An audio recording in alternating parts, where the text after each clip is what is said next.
ஹல்லேலூயா. கர்த்தருடைய பரிசுத்த நாமத்திற்கு மகிமை உண்டாவதாக.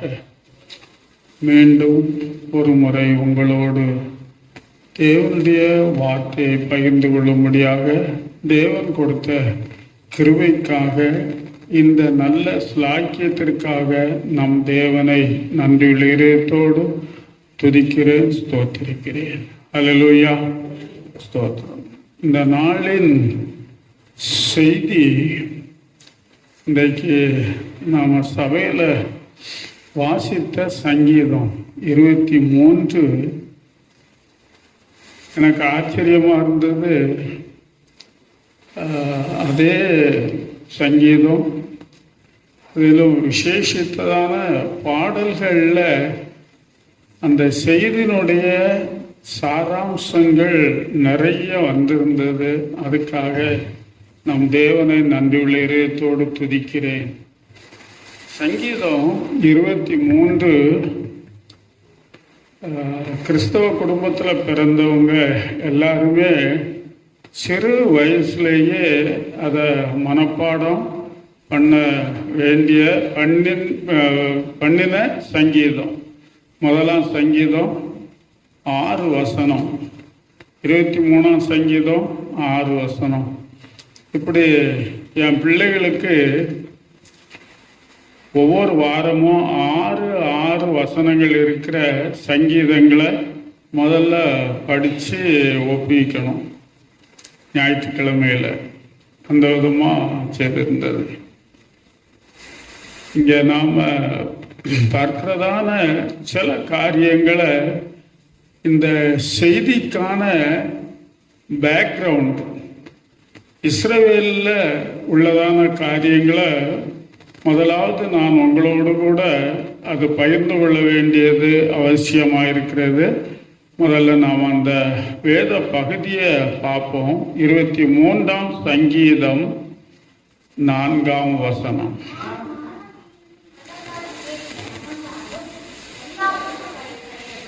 நான் எந்த இருளில்?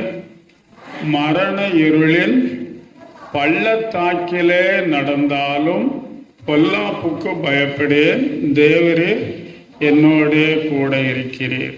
84 சங்கீதம் 6.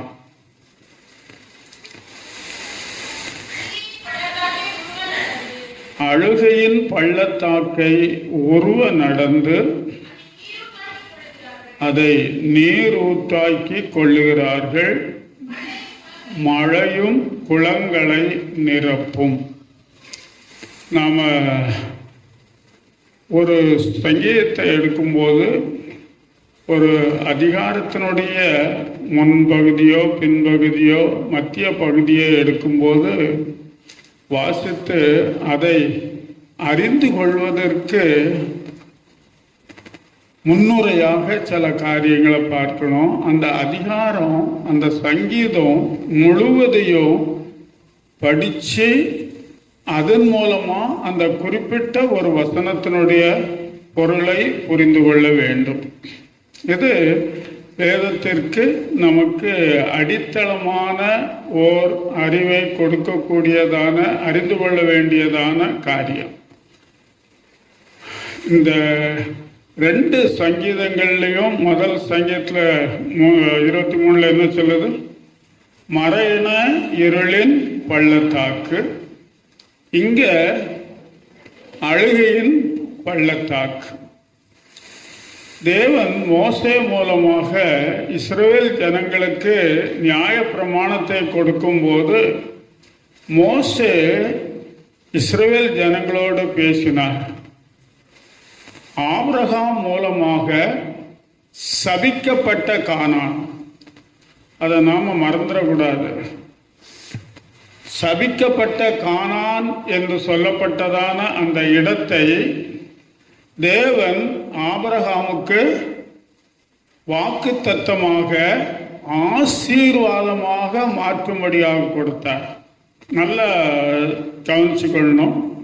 நாம் ஆதியாகமும் 9வது அதிகாரமும் 10வது அதிகாரத்திலேயும் நோவாவின் பிள்ளைகளாகிய ஒருவன் காம், அவனுடைய மகன் கானான். அவன் கானான் சபிக்கப்பட்டவன் என்று அவனுடைய தாத்தா கானானுடைய தாத்தா நோவா அவன் சொல்றான், கானான் சபிக்கப்பட்டவன். அந்த சபிக்கப்பட்டவன் எந்த இடத்தை, எந்த இடமெல்லாம் அவனுடைய இடமாக, கானான் தேசமாக அவனுடைய பேரில் அது கொடுக்கப்பட்டது கானான் என்று. அவன் சந்ததி 10வது அதிகாரத்துல தெளிவா நாம படிக்கிறோம். அவனுடைய பிள்ளைகள் தான் பின்னால யார் யாரை அந்த தேசத்திலிருந்து அழிக்க வேண்டும், அவர்களோடு சம்பந்தம் கலக்க கூடாது என்று தேவன் சொன்னார். அந்த ஜாதிகள் எல்லாம் கானானுக்கு பிறந்தவர்கள். எமோரியர், எபூசியர், கிர்காசியர், கானானியர், இவங்க எல்லாம் அவனுடைய சந்ததி. அவன் ஆட்கொண்டதான எல்லா இடமும் கானான். ஆனால் தான் அது கானான் என்று அழைக்கப்பட்டது, அவனுடைய பேரா. அந்த இடத்தை ஆபிரகாமுக்கு வாக்குத்தத்தம் பண்ணி கொடுத்தார். ஆபிரகாம் மூலமாக ஈசாக்கு, யாக்கோபு அவனுடைய சந்ததிக்கு கொடுத்தார். அப்படி அவங்க எகிப்தின் அடிமைத்தனத்திலிருந்து வெளியேறி வரும்போது தேவன் மோசே மூலமாக கொடுத்ததான வார்த்தை, நீங்க போய் சுதந்திரிக்க போறீங்களே அந்த தேசம் மலைகளும் பள்ளத்தாக்குகளும் உள்ளதான தேசம், தப்பாமல் மழை நீரை குடிக்கிறதான தேசம், செழிப்பான தேசம் என்று ஆண்டவர் அவர்களுக்கு கொடுத்தார். மலையும் பள்ளத்தாக்குமான தேசம். நாங்கள் அங்கே போயிருக்கும் போது அதனுடைய காரியங்களை பார்க்கும்போது எனக்கு அதிகமாக நினைவுக்கு வருகிறது கேரளா. நீங்க வேதாந்தத்தில் கடைசி பகுதியில் நான் அந்த பேரை சொல்ல விரும்பல, கானானுடைய வரைபடம் இருக்குது. ஆனால் பாலஸ்தீனம் வந்து கொடுக்கப்பட்டிருக்குது, அது தவறானது. அதுக்கு நாம் இப்போ போக வேண்டியதில்லை. அது பாலஸ்தீனம் என்கிற வார்த்தை எபிரேய மொழியிலேயோ கிரேக்க மொழியிலேயோ தமிழ் வேதாமத்திலேயோ எங்கும் கிடையாது. அந்த படத்துல மட்டும் பாலஸ்தீனம் என்று போட்டிருக்குது. அது ஆங்கிலேயர்கள்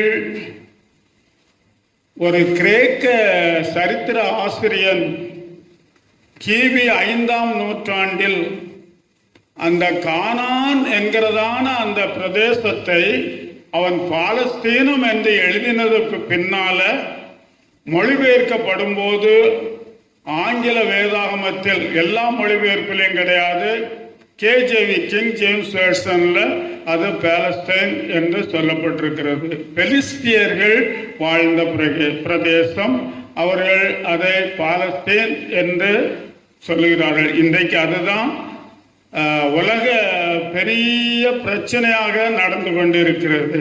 சரி, இப்போ நாம அது கானான், அது ஆபிரகாமுக்கு வாக்கு கொடுக்கப்பட்டதான தேசம். சபிக்கப்பட்டதான அந்த தேசத்தை யாரால் ஆசீர்வாதமாக்க முடியும்? தேவனால் தெரிந்து கொள்ளப்பட்டு அழைக்கப்பட்டு வேறு விரிக்கப்பட்டு வாக்குத்தத்தங்களை பெற்ற நம்மால் சபிக்கப்பட்டதான இந்த தேசத்தை எதுவாக மாற்ற முடியும்? ஆசீர்வாதமாக மாற்ற முடியும். அதற்கு நாம் செய்ய வேண்டியது என்ன? ஜெபம் முதலாவது, வேத தியானம். அடுத்த ஒரு காரியம், இன்றைக்கு நாங்கள் உட்கார்ந்திருக்கும் போது எனக்குள்ள ஆணித்தரமாக விழுந்ததான ஒரு காரியம் என்னன்னு சொன்னா, சுவிசேஷ ஊழியத்தை செய்ய வேண்டும்.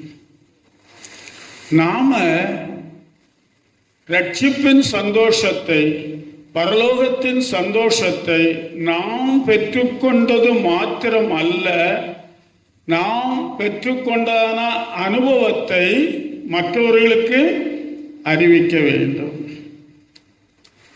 வாலிபர்கள் எழும்ப வேண்டும்.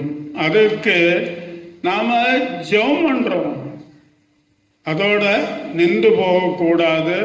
இந்த நாட்களில் சுவிசேஷ ஊழியம் மிகவும் பின்தங்கினதான நிலைமையில் இருக்கிறது.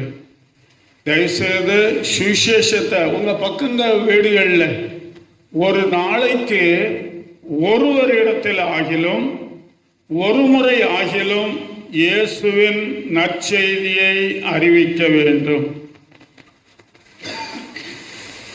நீங்க கேட்கலாம், ஐயா நீங்க நடக்க கூட முடியாம வீட்டில் கிடக்குறீங்க, எப்படியா சுவிசேஷத்தை சொல்லுவீங்க அப்படின்னு சொல்லி எங்க இடத்துக்கு வருகிற ஒருவருக்காகிலும் அவங்க கேட்டாலும் சரி கேட்கலனாலும் சரி அவர்களுக்கு இயேசுவின் வார்த்தையை சொல்லாமல் நான் அனுப்புகிறதில்லை.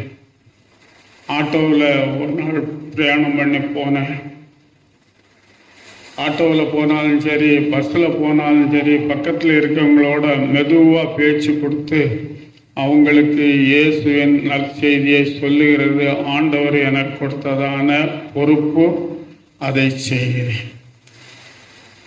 திருமங்கலத்தில் ஆட்டோவில் ஏறி போன உடனே கொஞ்சம் தள்ளி போன உடனேயே அவங்க யார் என்ன ஏது அவங்களுடைய காரியங்களை விசாரிச்சுட்டு அப்புறம் நான் அவங்களோட என்ன குறித்து சொல்லி என்னை ஆண்டவர் எப்படி நடத்தினார்.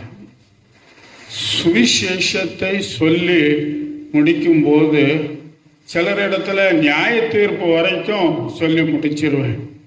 ஏற்ற திறந்து உள்ள போகும்போது அவருக்கு அவ்வளோ பெரிய சந்தோஷம்.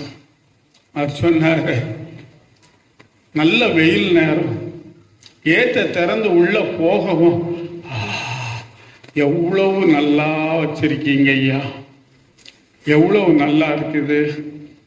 அந்த கேட்ட வார்த்தை அங்க உள்ள போன பிறகு அவர் பேசினதான வார்த்தைகள் வித்தியாசமா இருந்தது. என் மனைவி என்கிட்ட கேட்டா, அங்கிருந்து இங்க வரங்குள்ள அவரை ஃப்ரெண்ட் ஆக்கிட்டீங்களா அப்படின்னாங்க. அதுதான் நாம் செய்ய வேண்டியதான காரியம். முதலாவது அவங்கள ஃப்ரெண்ட்ஷிப். அப்புறம் என்ன செய்யணும்? அதுக்கு அடுத்தால் என்ன சொல்லணும்? முதல்ல அவங்கள ஃப்ரெண்ட்ஷிப்புக்குள்ள கொண்டு வந்துடணும். அதுக்கப்புறம் சொல்லுங்க, அந்த ஷிப்பு நிறைய இருக்கு. ஃபெய்த்ஷிப், அதாவது விசுவாசமாகிய கப்பலை சிலர் உடைச்சிட்டாருங்க அப்படின்னு சொல்லி பவுல் சொல்றாரு. என்ன ஷிப்பு? ஃபெய்த்ஷிப். நாம அவங்களுக்கு சிநேகிதர்கள் ஆகி அடுத்தபடியாக என்ன கொண்டு வரணும்? அவர்களுக்குள்ள விசுவாசத்தை கொடுக்கணும். விசுவாசம் இல்லாமல் எந்த ஒரு காரியத்தையும் அவங்க செய்ய முடியாது. அப்புறம் ஃபெய்த்ஷிப் வந்தாச்சுது அப்படின்னு சொன்னா அடுத்தால என்ன ஷிப்புக்குள்ள கொண்டு வரணும்? ஃபெலோஷிப்புக்குள்ள கொண்டு வரணும், ஐக்கியத்திற்குள்ளாக கொண்டு வரணும். முதல்ல ஃப்ரெண்ட்ஷிப், அடுத்தது ஃபெய்த்ஷிப், மூணாவது ஃபெலோஷிப். இங்க ஐக்கியத்துக்குள்ளாக கொண்டு வந்த பிறகு என்ன ஒரு ஷிப் இருக்குது? வொர்ஷிப். தேவனை ஆராதிக்க கூடியதான நிலைமைக்கு கொண்டு வரணும். நான் சாட்சியா உங்களுக்கு சொல்றேன், இன்னைக்குள்ள செய்தி வித்தியாசம். ஆனா இங்க இருக்கும்போது இந்த காரியத்தை சொல்றதுக்காக முற்படுகிறேன். சென்னையிலிருந்து பஸ்ல பிரயாணம் பண்ணி வந்தேன். எனக்கு இடது பக்கத்துல ஒரு ஐயா இருந்தார். நான் அங்க உட்கார்ந்து ஒரு சில நிமிஷம் ஜெபம் பண்ணிட்டு, நான் ஏன் இந்த இருக்கையில் அமர ஆண்டவர் என்னை செய்தார், முகாந்தரம் இல்லாமல் இந்த இடத்துல என்ன ஆண்டவர் கொண்டு வரவில்லை என்கிற அந்த எண்ணத்தோடு ஜெபம் பண்ணிட்டு மெதுவா ஒரு இடத்துல விசாரிச்சேன். எல்லாம் நல்லா தூங்கிட்டு இருக்காங்க. நான் மெதுவா விசாரிச்சேன், ஐயா நீங்கள் எங்கேருந்து வர்றீங்க, என்ன செய்றீங்க, அப்படியே விசாரிச்சுட்டு அவர் தன்னுடைய வேதனை கவலை எல்லாவற்றையும் என்னிடத்துல சொன்னார். அப்போ நான் என்னுடைய அனுபவத்தை நான் அவரிடத்துல சொன்னேன். சொல்லி முடிச்சுட்டு திருச்சியில் அவர் இறங்கி ஈரோடு போகிறதுக்காக பிரயாணம் பண்ணவர். நான் எங்கள் ஊருக்கு போகிறதுக்காக பிரயாணம் பண்ணுறேன். அப்போது திருச்சிக்கு வர்றதுக்கு முன்னால் அவர் சொன்னதான வார்த்தை, என்னுடைய சொத்து பணம் எல்லாத்தையும் சென்னையில் போய் வியாபாரம் செய்து எல்லாத்தையும் நான் இழந்துட்டேன். கடைசியாக என்னுடைய குடும்பத்தை பார்த்துட்டு தற்கொலை செய்து கொள்ளும்படியாக போகிறேன் அப்படின்னு சொன்னார். அப்போ நான் என்னுடைய அனுபவத்தை சொல்லி, தற்கொலை என்கிறது முடிவு அல்ல, அந்த இதை விட்டுருங்க, நான் இப்போ சொல்றத கேட்டு இயேசுவை நம்புங்க, நான் ஜெபம் பண்றேன் அப்படின்னு சொல்லி நான் ஜெபிக்கலாமா அப்படின்னு சொல்லி அவர் மேலே கையை வச்சு 2 வாரமா ஜெபம் பண்ணோம். ஜெபம் பண்ணி முடிச்சுட்டு கொஞ்ச நேரம் கழிச்சு திருச்சி வந்தது. அவர் இறங்கி போறதுக்கு முன்னால சொன்னதான ஒரு வார்த்தை, நீங்க சொன்ன இயேசு எனக்கு நன்மையாக செய்வார், நீங்க திரும்பவும் இந்த பக்கம் வரக்கூடுமானால், ஈரோடு பக்கம் வரக்கூடுமானால் என் வீடு பஸ் ஸ்டாண்டு பக்கம்தான், என்ன அங்கே வந்து பார்க்கணும், நான் தற்கொலை செய்து கொள்வதில்லை என்கிறதான முடிவை சொன்னார். கர்த்தருடைய பரிசுத்த நாமத்திற்கு மகிமை உண்டாக இந்த சாட்சியாக உங்களுக்கு சொல்லுகிறேன். அதே போல சில சம்பவங்கள் உண்டு. பாம்பேயில் ஒரு 10 நாள் தங்கியிருந்து சாயங்காலம் தோறும் ரயில்வே ஸ்டேஷனுக்கு முன்னால் விக்டோரியா டெர்மினல், அந்த இடம் இப்போ சத்ரபதி சிவாஜி டெர்மினஸ்ன்னு சொல்லி வச்சுருக்காங்க. அங்கே ஒரு பார்க் இருக்கு, பக்கத்தில் இந்த மாட்டு கொம்புகளை செய்து வாங்கி அதை சில பொம்மைகளை இது செய்து விற்கிற நாடோடி ஜனங்கள், அவங்களோடு போய் உட்கார்ந்துருவேன். உட்கார்ந்து கர்த்தருடைய கிருபையில் ஹிந்தி தெரிஞ்சதுனால அவங்களோட ஹிந்தியில் பேசி, ஒரு வாலிப பையன் 10 நாளும் எனக்காக வந்து காத்திருப்போம். நான் அங்கே போய் உட்கார்ந்து அவனோடு பேசி நியாய தீர்ப்பு வரைக்கும், நித்திய ராஜ்யத்தை குறித்ததான காரியங்கள் வரைக்கும் 10 நாள் வரைக்கும் அவனோடு சொல்லி, கடைசியாக மறுநாள் காலையில் நான் ஃப்ளைட்டில் போய் ஊருக்கு போனோம். நான் ஜெபம் பண்ணிட்டு கிளம்புறேன் அப்படின்னு சொல்லும்போது நான் கடைசியாக சொன்னதான வார்த்தை, நீங்க சொன்ன அந்த இயேசு திரும்ப வரும்போது நான் உங்களை காண்பேன். அல்லேலூயா. எனக்கு இன்னைக்கும் அந்த சகோதரனை மறக்கிறது இல்லை. என்னால் முடிஞ்ச வார்த்தைகளை கொண்டு சொன்னேன். அதே போல இங்க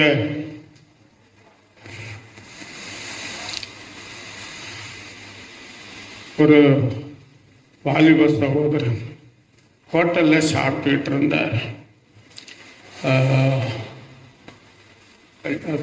ஊர் பேர் சரியா வரும். இந்த ஊரில் ஒருவரை பார்க்கறதுக்காக போகும்போது சாயங்காலம் 3 மணிக்கு ஒரு சின்ன ஹோட்டலில் போய் சாப்பிட்றதுக்காக உட்கார்ந்துருந்தேன். வடநாட்டு ஜிப்சி ஜனங்களில் ஒருவர் சாப்பிட உட்கார்ந்துருந்தார். அப்போது அவரிடத்துல சர்வர் வந்து என்ன வேணும் என்னன்னா அவருக்கு ஒன்றும் பேச முடியலை. இவர் சொல்கிறது அவருக்கு தெரியல, அவர் சொல்கிறது இவருக்கு தெரியலை. போராடிக்கிட்டு இருந்த நேரத்தில் நான் உள்ளே போனேன். போன உடனே என்ன தம்பி அப்படின்னு கேட்டேன். இந்த மாதிரின்னு சொன்ன உடனே நான் ஹிந்தியில் அவர்கிட்ட என்னன்னு கேட்டு அவருக்கு சொல்லி சாப்பிட்டு முடிக்கிற வரைக்கும் நான் கூடவே இருந்துட்டு ஒரு 1/2 மணி நேரம் வெளியில் வந்து உட்கார்ந்து ஒரு பாலத்தில் உட்கார்ந்து ஆண்டவருடைய சுவிசேஷ வார்த்தையை சொன்னேன்.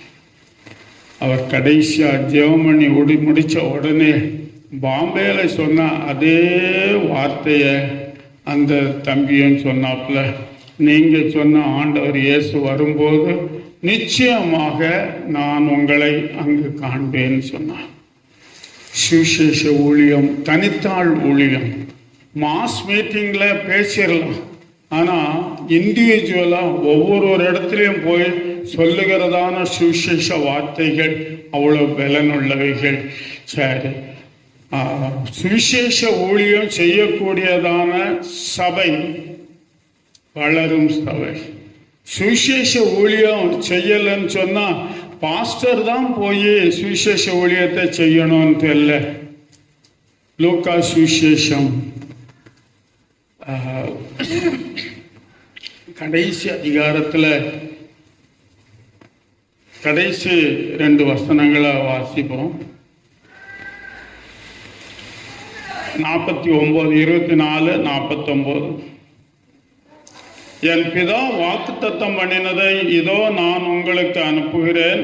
நீங்களோ உன்னதத்திலிருந்து வரும் பலனால் தரிப்பிக்கப்படும் வரைக்கும் எருசலேம் நகரத்தில் இருங்கள் என்றார். பின்பு அவர் பெத்தானியா வரைக்கும் அவர்கள் அழைத்து கொண்டு போய் தம்முடைய கைகளை உயர்த்தி அவர்களை ஆசீர்வதித்தார். அவர்களை ஆசீர்வதிக்கையில் அவர்களை விட்டு பிரிந்து பரலோகத்துக்கு எடுத்துக்கொள்ளப்பட்டார். அப்போஸ்தலர் நடவடிக்கைகளின் புஸ்தகம் 1வது அதிகாரம் 15வது வசனம்.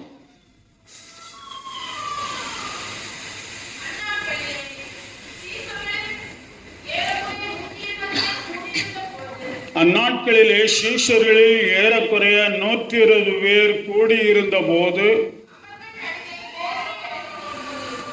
120 பேர் இயேசு பரலோகத்திற்கு எடுத்துக்கொள்ளப்படும் போது அங்கு இருந்தவர்கள் எத்தனை பேர்? இப்பதானே சொன்னோம், சொல்லுங்க. 120 பேர். அப்போஸ்தலர் நடவடிக்கைகள் 2வது அதிகாரத்துல பெந்தேகோஸ்தே நாள்ல எத்தனை பேர் இயேசுவை ஏற்றுக்கொண்டார்கள், ஞானஸ்நானம் பெற்றார்கள்? 3000 பேர். அந்த 120 பேரும் ஆண்டவருடைய வார்த்தையை கேட்டு எத்தனை நாள் கூடியிருந்தாங்க? 10 நாள் எங்கேயும் போகாம அவருடைய வார்த்தையின்படி கூட இருந்து ஜெபித்த போது பரிசுத்த ஆவியானவர் ஊற்றப்பட்டார். 120 பேர். இப்ப எத்தனை பேர் ஆயிட்டது? 3120. 120 விட்டுறாதீங்க, 3000 மட்டும் இல்லை, இந்த 120 பேரும் சேர்த்து. அதுக்கப்புறம் பார்க்கிறோம் 5000 பேர். கர்த்தருடைய பரிசுத்த நாமத்திற்கு மகிமை உண்டாகட்டும். இன்றைக்கு சகோதரர் சொல்லும்போது ஸ்வீடன்ல சர்ச்சு பூட்டி இருக்குது. அமெரிக்காவில் ஒரு பெரிய சபையை இந்து ஆலயம் கட்டுறதுக்காக வித்துட்டாங்க. அதில் கட்டிக்கிட்டு இருக்காங்க. அங்கே இந்தியாவிலிருந்து போனவங்க தான் வாங்கி அதை கட்டுறாங்க. 2000 ஃபின்லாந்து போயிருந்தேன். ஒரு மாதம் வரைக்கும் அங்கே இருந்தேன். ஆவிக்குரிய சபைகள் மாத்திரம்தான் விசுவாசிகள் இருக்காங்க. மற்ற ஆங்கிலிக்கன் சர்ச் என்று சொல்லப்படுகிறான சபையில் என்ன போல வயசானவங்க ஒரு சிலர் இருப்பாங்க. நாங்கள் போன நேரம் லீவு நேரம். அவங்களுக்கு பாஸ்டருக்கும் அன்னைக்கு லீவு தான், அந்த மாதம் லீவு தான். பாஸ்டர் வரமாட்டாங்க. ஐரோப்பாவில், பிரான்ஸ்லேயும் அதே கதை தான். ஊழியக்காரர்கள் அந்த நிலைமையில் இருக்கிறாங்க. தயவுசெய்து இந்தியாவில் இருக்கிறான நாம் வாக்கியவான்கள். இப்போ நாம் சங்கீதம் 23 வாசிப்போம். நான் அதுக்கு பேக்ரவுண்ட் சொல்கிறேன்னு சொன்னேன். அந்த பின்னால் உள்ள அந்த படத்தை பாருங்க. இஸ்ரவேல் தேசம் கடற்கரைக்கு கிழக்க இருக்குதா மேற்க இருக்குதா? கடல் எங்க இருக்குது? மேற்க. கிழக்கு தேசம். நீங்க அந்த படம் இப்போ உள்ள இஸ்ரேல் படத்தையும் இந்தியாவுடைய கேரளா படத்தையும் பார்த்தீங்க அப்படின்னு சொன்னா ஏறத்தாழ 2 ஒன்று போல தான் இருக்கும். மேற்க கடல், கேரளாவுக்கு மேற்க கடல், பூமி கிழக்க இருக்குது. அதே போலதான் நிலப்பரப்பும். மேடு பள்ளம், நான் கேரளான்னு சொல்றேன், மலையாளம்னு சொல்றதுக்கு மேடு பள்ளம்னு சொல்லுவேன். மலைகளும் பள்ளத்தாக்குகளும் உள்ளதான தேசம் இஸ்ரவேல் தேசம். இங்க 2 பள்ளத்தாக்குகளை பற்றி நாம பார்க்கிறோம். ஒன்று மரண இருளின் பள்ளத்தாக்கு, அதிலே நடந்தாலும் பொல்லாப்புக்கு பயப்படேன். இப்போ சங்கீதம் 23:1 வாசிங்க. கர்த்தர் என் மேய்ப்பராய் இருக்கிறார், நான் தாட்சி அடையேன். இத எபிரேய மொழியில நாம அதை பார்த்தோம்னு சொன்னா, இங்க என்ன கடந்த காலத்துல சொல்லியிருக்கா, நிகழ்காலத்தை சொல்லியிருக்கா, எதிர்காலத்தை குறித்து சொல்லியிருக்குதா? கர்த்தர் என் மேய்ப்பரா இருக்கிறார். இப்போ உள்ள காலம், இக்காலத்தை குறித்து வேத மொழியில சொன்னா இக்காலத்தை குறித்து சொல்லியிருக்கு. அப்போ கடந்த காலத்துல, எதிர்காலத்துல, வருங்காலத்துல, இந்த ஒரு காலத்தை தான் குறித்திருக்கு. ஆனா எபிரேய மொழியில அப்படி இல்லை. யெகோவா ரோய் லோ எக்ஸார், ரொம்ப ஷார்ட்டா அது வரும். யெகோவா ரோய், சொல்லுக்கு சொல் நாம மொழிபெயர்க்க கூடாது, அது சரியானது அல்ல. சொல்லுக்கு சொல் மொழிபெயர்ப்பதாய் இருந்தாலும் அங்கு மொழிபெயர்க்கக்கூடியதான ஒரு காரியம். தமிழ் மொழியை போல, மற்ற மொழிகளைப் போல எபிரேய மொழியில கடந்த காலம், நிகழ்காலம், எதிர்காலம் என்கிறதான காரியத்தை குறித்து பாசிட்டிவ், பாஸ்டன்ஸ், பிரசன்ட், ஃபியூச்சருங்கிற இது இல்லை. அந்த சென்டென்ஸ்ல அமைக்கக்கூடியதான காரியத்தை குறித்து தான் நாம் அதை புரிந்து கொள்ளலாம். இது அங்க சொல்லப்பட்டிருக்கிறதான வார்த்தை 3 காலங்களுக்கும் ஏற்ற ஒரு வார்த்தை. யெகோவா ரோய், ரோய் அப்படின்ற ரோய், அவ்வளவுதான். கர்த்தர் என் மேய்ப்பர், இருந்தார், இருக்கிறார், இருப்பார். இங்க இன்னும் இயேசுவை ஏற்றுக்கொள்ளாதவங்க யாராவது இருக்காங்களா? இயேசுவை ஏற்றுக்கொள்ளாதவங்க, புதுசா வந்தவங்க யாராவது இருக்காங்களா? அவங்க கிட்ட கேட்டா, இன்றைக்கு இயேசுவை ஏற்றுக்கொண்டவர்கள் என்ன சொல்ல முடியும்? இன்று முதல் இயேசு என் மேய்ப்பரா இருக்கிறார். நேற்றைக்கு இல்லை. ஆனா அந்த வேத வசனம் சங்கீதம் 23:1 சொல்லப்படுகிறதான அந்த வார்த்தை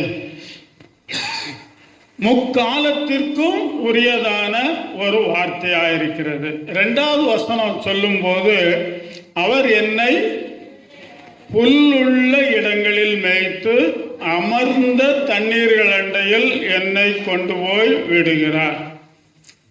இப்போ புதிதாக இயேசு கிறிஸ்துவை விசுவாசித்து ஏற்றுக்கொண்டவர்கள், இப்ப நாம எல்லாருமே விசுவாசித்து ஏற்றுக்கொண்டு பல வருஷங்கள், சில மாதங்கள் ஆனவர்களும் இங்க இருக்கலாம்.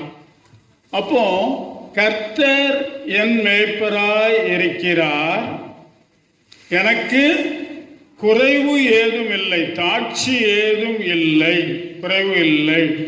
அடுத்தபடியாக சொல்லும் போது, அவர் என்னை புல்லுள்ள இடங்களில் மேய்த்து. இதனுடைய பொருள் என்ன?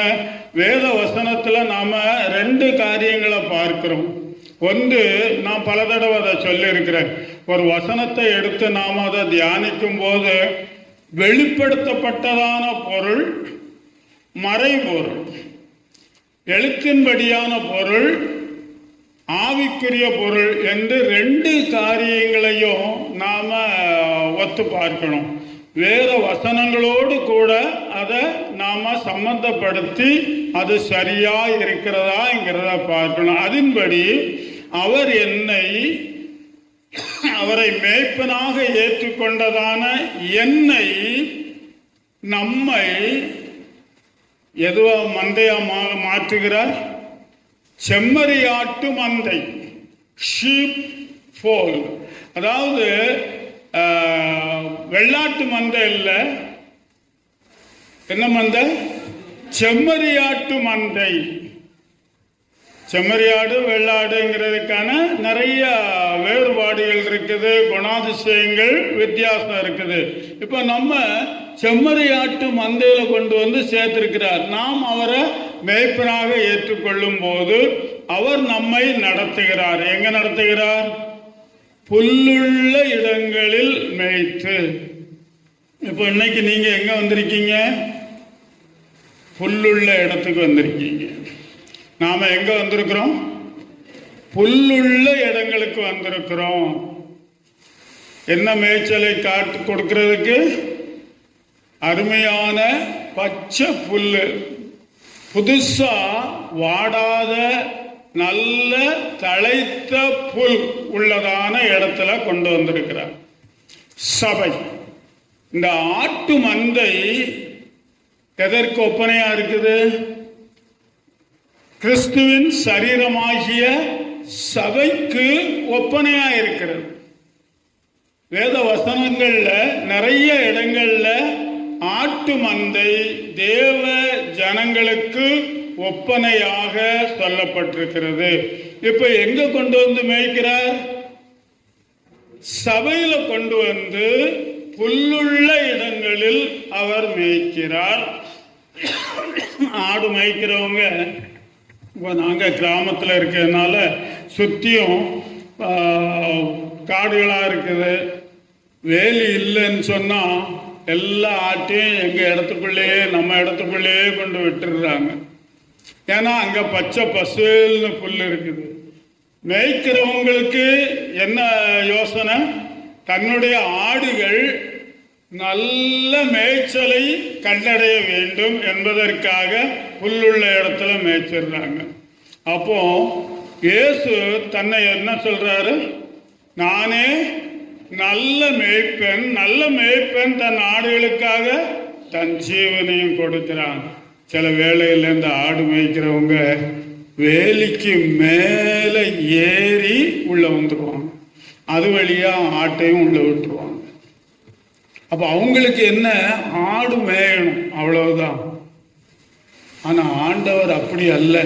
வேலியை தாண்டி கொண்டு வர மாட்டாரு, ஒழுங்கின்படிதான் கொண்டு வருவார். அதனால்தான் சபைகளில் வீட்டு கூட்டம், அங்கே என்ன கிடைக்குது? புல்லு கிடைக்குது, நல்ல ஆகாரம் கிடைக்குது. ஆத்மீக ஆகாரம் ஒவ்வொரு வீட்டு கூட்டத்திலேயும் வெளி கூட்டங்களிலேயும் எல்லா நேரங்களிலும் அருமையான பசும் புல் போன்றதான ஆத்மீக ஆகாரம் கிடைக்கிறது. அடுத்தபடியாக என்ன சொல்றாரு? புல்லுள்ள இடங்களில் மேய்த்து அமர்ந்த தண்ணீர்கள் அண்டையில் என்னை கொண்டு போய் விடுகிறார். அல்லேலூயா, அல்லேலூயா.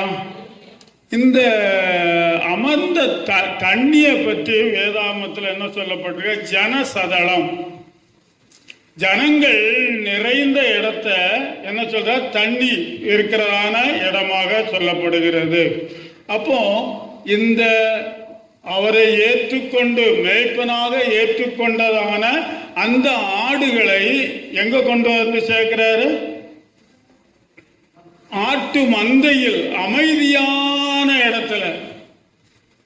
இந்த செம்மறி ஆடுகள் எல்லாம் ஒன்னா இருந்தாலும் ஒன்னு கடிச்சுக்கிடாது, முட்டி மோதிக்கிட்டு இருக்காது. கிடாக்கள் சில நேரங்களில் சண்டை போடும். அதான் சொல்லுவாங்க, தெரிஞ்சவனுக்கு தான் தெரியும் செம்மறி ஆடு முட்டை அப்படின்னு சொல்லி. செம்மறி ஆடு முட்டைறத பார்த்தா அவ்வளோ மோசமா இருக்கும். அதே போல சில நேரங்களில் சபையிலேயும் என்ன இருக்குது?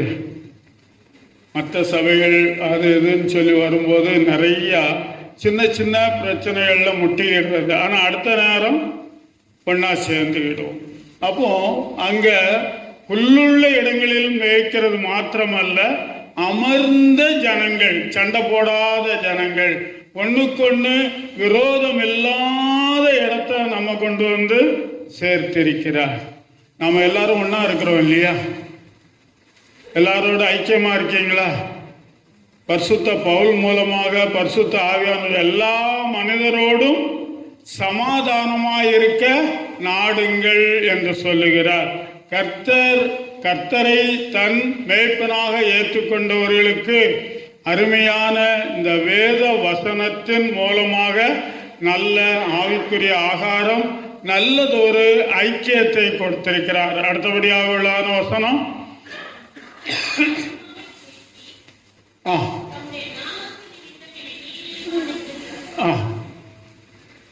அந்த வசனத்துல மிகவும் முக்கியமா இன்றைக்கு பேச வேண்டியதான வார்த்தையா இருந்தது. நான் மரண இருளின் பள்ளத்தாக்கிலே நடந்தாலும் பொல்லாப்புக்கு பயப்படேன். காரணம், தேவரீர் என்னோடே கூட இருக்கிறீர். இந்த நாட்கள்ல என்னுடைய அனுபவத்தை கொண்டு நான் உங்களோட சொல்றேன்.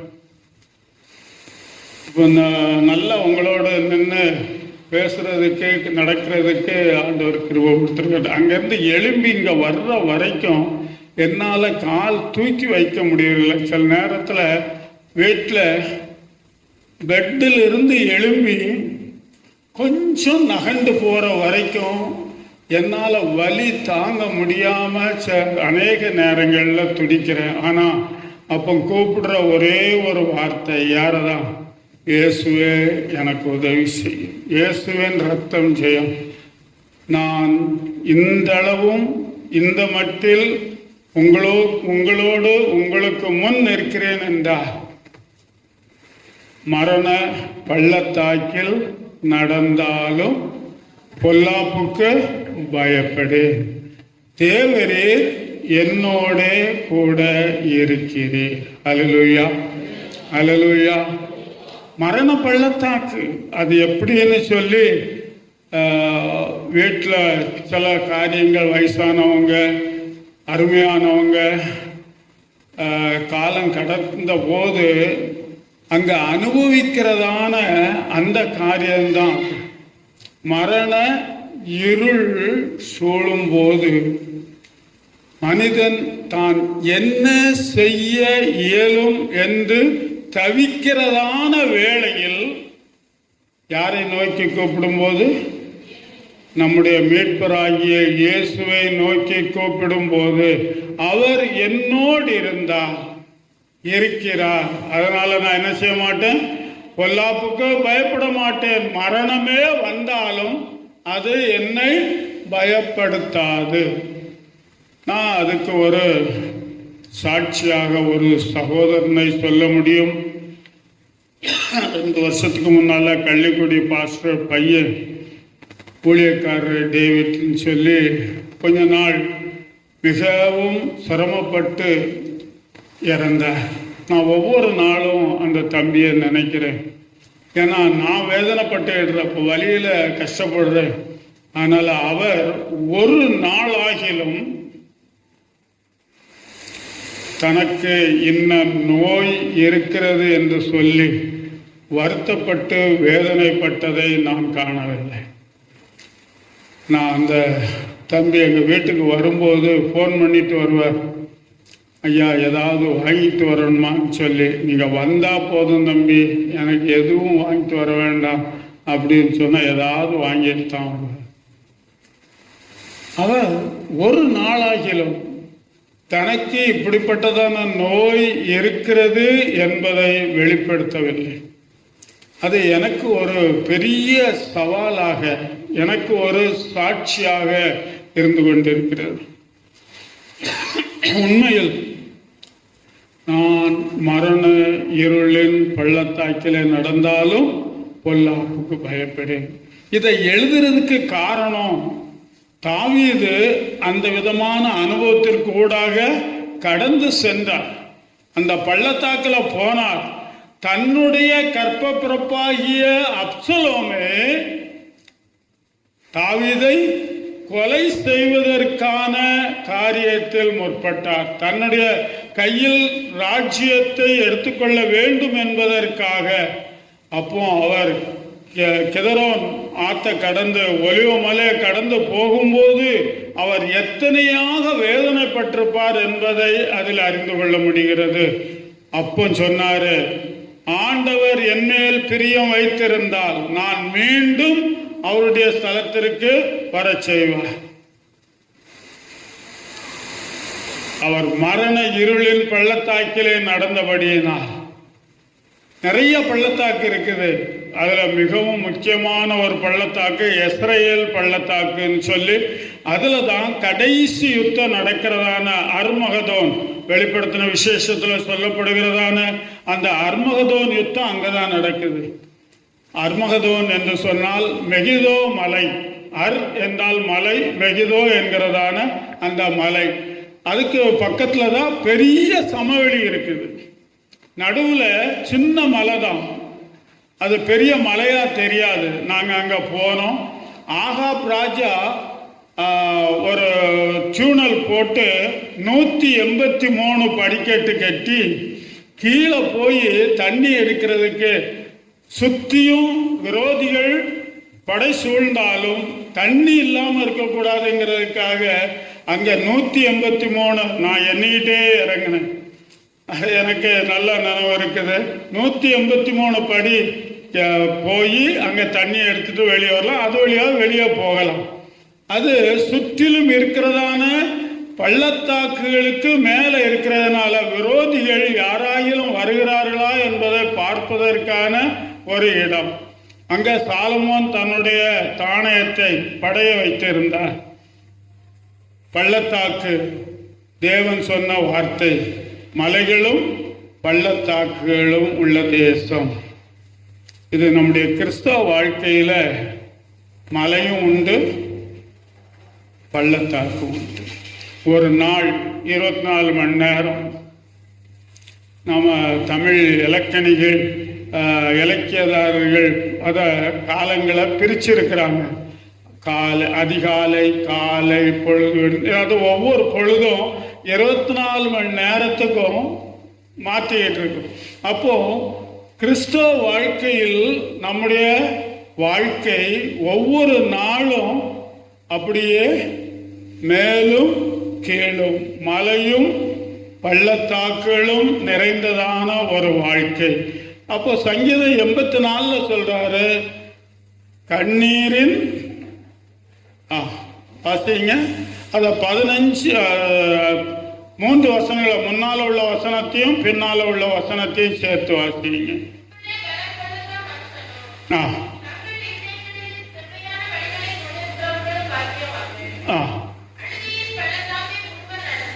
யார் பாக்கியவான்கள்? உம்மிலே பலன் கொள்ளுகிற மனுஷனும் தங்கள் இருதயங்களில் செவ்வையான வழிகளை கொண்டிருக்கிறவர்களும் பாக்கியவான்கள். அவர்கள் எப்படி இருப்பாங்க? பலத்தின் மேல் பலம் அடைந்து சீயோனிலே தேவ சந்நிதியில் வந்து காணப்படுவார்கள். எப்போ? அதுக்கு முந்தின வசனம் என்ன சொல்லுது? அழுகையின் பள்ளத்தாக்கை உருவ நடந்து அதை நீரூற்றாக்கி கொள்ளுகிறார்கள். எவன் ஒருவன், யார் ஒருவர் இயேசு கிறிஸ்துவை தன் முழு பலத்தோடு ஏற்றுக்கொண்டு அவரை சார்ந்திருக்கிறார்களோ அவர்கள் அழுகையின் பள்ளத்தாக்கை உருவ நடந்துதான் எங்க போனோம்? சீயோனுக்கு போகணும். அல்லேலூயா. எல்லாருக்கும் கொஞ்சம் இந்த 2 பள்ளத்தாக்குமே நமக்கு வந்துடக்கூடாது ஐயா, அப்படிதானே? ஆனா அது வராதபடிக்கு எங்க போக முடியாது? சீயோனுக்கு போக முடியாது. ஆனால் தான் இயேசு சொன்னாரு, வருத்தப்பட்டு பாரம் சுமக்கிறவர்களே நீங்கள் எல்லாரும் என்னிடத்தில் வாருங்கள், நான் உங்களுக்கு இளைப்பாறுதல் தருகிறேன். என் சுமை லகுவாயும் என் மெதுவாயும், சுமை லகுவாயும் இருக்கிறது. மெதுவா லகுவா இருக்குது. அப்போ சங்கீதத்தில் என்ன சொல்றாரு? தேவரீர் என்னோடே கூட இருக்கிறேன். நம்மோடு கூட நம்முடைய நுகத்தை சுமக்கிற ஆண்டவர் நம்முடைய ஆண்டவர். மற்ற ரிலிஜன்ல இருக்கிற மாதிரி அவங்களே எல்லாத்தையும் சுமந்து தீர்க்கிறதுக்கு அல்ல. நம்முடைய ஆண்டவர் நம்மோடு கூட வருகிறார். நம்முடைய எல்லா காரியத்திலேயும், நன்மையிலும் தீமையிலும், எல்லா நேரங்களிலும் நான் உங்களுடனே கூட இருக்கிறேன்னு சொன்னார். மத்தேயு சுவிசேஷம் 28வது அதிகாரம் கடைசி வசனத்துல 2 வசனங்களையும், ஆகையால் நீங்கள் புறப்பட்டு போய் சகல ஜாதிகளையும் சீஷராக்கி பிதா குமாரன் பரிசுத்தாவின் நாமத்தினாலே அவர்களுக்கு ஞானஸ்நானம் கொடுத்து நான் உங்களுக்கு கட்டளையிட்ட யாவையும் அவர்கள் கைக்கொள்ளும்படி. சரிங்களா? யாராவது போறீங்களா? எத்தனை பேர் விசேஷ வேலைக்கு போறீங்க? தைரியமா கை தூக்குங்க. தயவு செய்து அந்த வசனத்தில் உள்ளதான காரியங்கள்ல நாம சொல்றோம், ஆண்டவரே நீர் வாக்கு கொடுத்திருக்கிறீர், இதோ உலகத்தின் முடிவு பரியந்தம் சகல நாட்களிலும் நான் உங்களுடனே கூட இருக்கிறேன் என்று வாக்கு கொடுத்திருக்கிறீர். நான் சுவிசேஷத்தை சொல்ல மாட்டேன், யாருகிட்டையும் என்னுடைய சாட்சியை சொல்ல மாட்டேன், யாரையும் ஆண்டவருக்குள்ளாக நடத்த மாட்டேன். ஆனா நீர் என்னோட இருக்கணும், என்ன காப்பாற்றணும், எனக்கு உதவி செய்யணும். அது நடக்கிறது அல்ல. திட்டமா இருக்கு. இதை செய்தால் என்ன செய்தால், நான் உங்களுக்கு கட்டளையிட்ட யாவையும் அவர்கள் கைக்கொள்ளும்படி அவர்களுக்கு உபதேசம் பண்ணுங்கள். வாசிங்க. அப்படி செய்தால் இதோ உலகத்தின் முடிவு பரியந்தம் சகல நாட்களிலும் நான் உங்களோடு கூட இருக்கிறேன் என்று சொன்னார். முந்தின வசனங்களை விட்டுருவோம், விட்டுட்டு வாழை பிடிச்சுக்கிடுவோம், கொம்ப விட்டுருவோம், கழுத்துல கிடக்கிற கயித்தை விட்டுட்டு மாட்டு வாழை பிடிக்கிற மாதிரி அப்படிதானே செய்துகிட்டு இருக்கிறோம். ஒவ்வொரு நேரத்திலையும் அந்த வார்த்தையை மட்டும் சொல்லி கேட்கிறோம், ஆனா மற்ற வார்த்தையை ஆண்டவர் சொன்னதை கேட்கறதில்லை. தயவு செய்து ஒரு நாளைக்கு ஒரு தடவை ஆகிலும் யாருக்காயிலும் சுவிசேஷத்தை அறிவிங்க. அப்படி அறிவிக்காததுனாலதான் ஸ்வீடன்ல சர்ச்சை பூட்டப்பட்டது, அமெரிக்காவில் சபை விற்கப்பட்டது, பெரிய பெரிய சபைகள் பின்லாந்துல பிரான்ஸ்ல இருக்கு, கூடி ஆராதிக்க ஆள் இல்லை. காரணம் என்ன?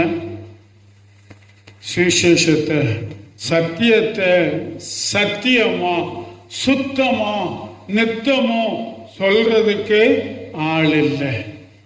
2 வாரத்துக்கு முன்னால ஒரு சிஎஸ்ஐ சர்ச்சினுடைய காரியத்தை குறித்து என்னுடைய மூத்த மருமகன் சொன்னார். அவ்வளோ வேதனையா இருந்தது. அவங்க 2 குடும்பத்தை ஆயத்தப்படுத்தி ஞானஸ்நானத்துக்காக ஐயர்கிட்ட போய் சொன்னா, ஐயோ அவங்களெல்லாம் இங்க கொண்டு வந்துடாதீங்க, புதுசா யாருமே வேண்டாம், இருக்கிறவங்களையே அவங்களுடைய போராட்டமே அவங்களுடைய காரியமே பார்க்க முடியல, இனி புதுசா கொண்டு வந்து சேர்த்துறாதீங்க அப்படின்னு சொன்னார். என்ற மருமகன் என்கிட்ட சொன்னாரு, அதை போல ஒரு வேதனையான ஒரு காரியம் வேற ஒண்ணும் கிடையாது. ஆண்டவர் சொன்னார், போ, புறப்பட்டு போ, ஆயத்தமாகி போ.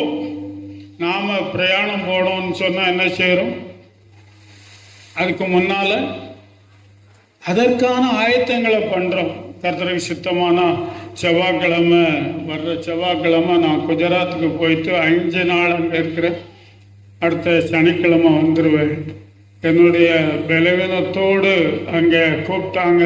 சரி, கொஞ்சம் தயக்கமாக தான் இருந்தது, தனியாக எப்படி போகிறது அப்படின்னு சொல்லி என் மகளும் பெங்களூரில் வந்து ஜாயின் பண்ணிடுறேன் அப்படின்னா சரி போயிட்டு வந்துடுவோம். அநேக நாட்கள் போகணும்னு சொல்லி விரும்பினேன். என் மகன்கிட்ட முந்தின மாதம் சொன்னேன், அடுத்த மாதம் நான் வர்றதுக்கு பார்க்கிறேன் அப்படின்னு சொன்னேன். அது என்னுடைய உள்ளத்திலே இருந்தது. அதற்கேற்றபடி என்னுடைய மகள்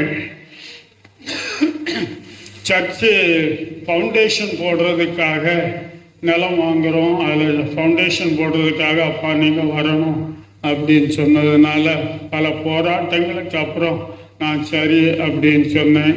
ஜெபம் பண்ணி கொள்ளுங்கள். என்னால் இயன்ற வரைக்கும், என்னுடைய உயிர் உள்ள வரைக்கும் ஆண்டவருடைய சுவிசேஷ வார்த்தையை ஒவ்வொருவருக்கும் அறிவிக்கிறது என்மேல் விழுந்த கடமை. சில நேரங்களில் யாரும் வரல, நான் எதுவும் சொல்ல முடியலைன்னா ஃபோன் பண்ணி என் பிள்ளைகளுக்காவது தெரிஞ்சவங்களுக்காவது ஃபோன் பண்ணி அன்றைக்கு ஆண்டவர் எனக்கு கொடுத்தான வார்த்தையை அவர்களோடு பகிர்ந்து கொள்கிறது என்னுடைய வழக்கம். கர்த்தர் அவ்விதமாய் நடத்துகிறார். அழுகையின் பள்ளத்தாக்கை ஒருவர் நடந்தால் ஒழிய எங்க போக முடியாது, சீயோன்ல போய் அவர்களோடு பங்கு பெற முடியாது. இங்க நாம பார்க்கிறோம், 2-3 வசனங்களை பார்த்து முடிச்சிடும். ஏசாயா 54:7-8. ஏசாயா 54:7-8. இமைப்பொழுது உன்னை கைவிட்டேன், ஆனாலும் உருக்கமான இரக்கங்களால் உன்னை சேர்த்து கொள்ளுவேன். கிறிஸ்தவ வாழ்க்கைன்னா அநேகர் என்ன நினைக்கிறாங்கன்னா, வெள்ளையும் சொல்லையுமா, நான் வெள்ளை போட்டு வந்திருக்கேன், வெள்ளையும் சொல்லையுமா சட்டையில் அழுக்குப்படாம அப்படியே மேய்ஞ்சிக்கிட்டு நுனிப்புல் மேய்ஞ்சிக்கிட்டு போயிடலாம் அப்படிங்கிற மாதிரியான வாழ்க்கை அல்ல. அப்போஸ்தலனாகிய பவுல் அப்போஸ்தலர் நடவடிக்கைகளின் புத்தகத்தில் வாசிக்கிறோம், அநேக உபத்திரவங்களின் வழியாகத்தான் எங்க போனோம், பரலோக ராஜ்யத்துக்கு போகணும்.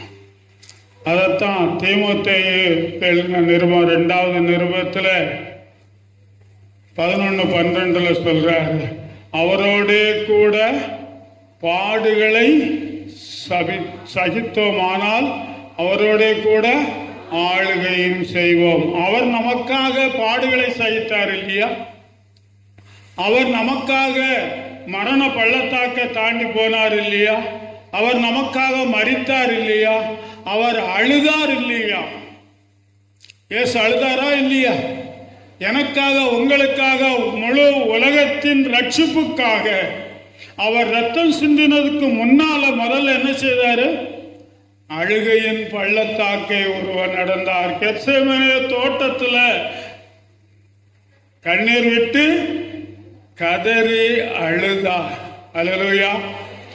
அவரோட கூட பாடுகளை சகித்தோமானால் அவரோட கூட ஆளுகையும் செய்வோம். 1000 வருட அரசாட்சி இந்த பூமியில தான் நடக்க போகுது.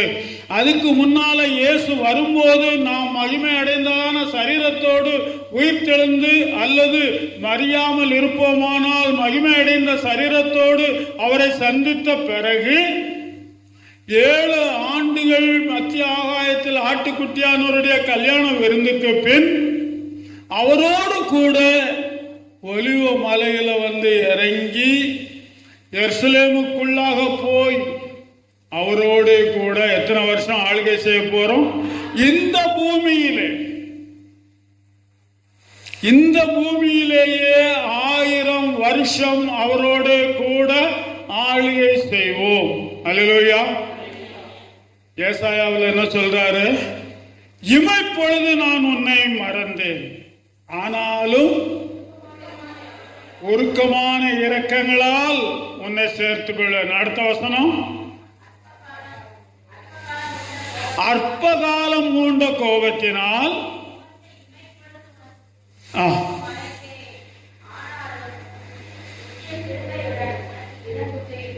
அவருடைய கிருபை நித்தியமானது, அவருடைய கோபம் ஒரு இமைப்பொழுது. அவருடைய கோபம் ஒரு இமைப்பொழுது. நாம் தவறு செய்யும் போது அவர் நம்மை சிட்சிக்கிறதான அந்த கோபம் ஒரு இமைப்பொழுது. ஆண்டவருடைய வசனம் சொல்லுது, ஆண்டவருக்கு ஒரு நாள் 1000 வருஷம் போல, 1000 வருஷம் ஒரு நாள் போல. நான் என்னுடைய கஷ்ட நேரங்களில் இதைத்தான் கணக்கு போட்டு பார்ப்பேன். ஒரு நாள் நம்ம கஷ்டம் தாங்க முடியல,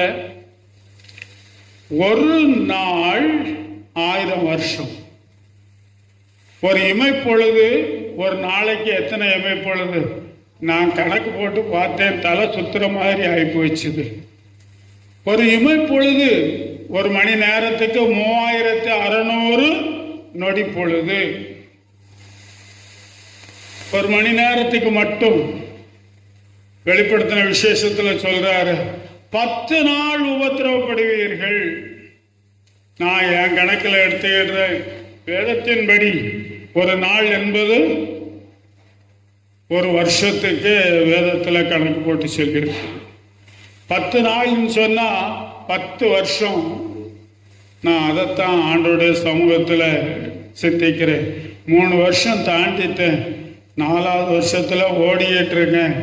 இன்னும் கர்த்தருக்கு சித்தமானா இந்த ஓட்டம், இந்த பாடு, கஷ்டம் இன்னும் சில நாட்கள் இருக்குது.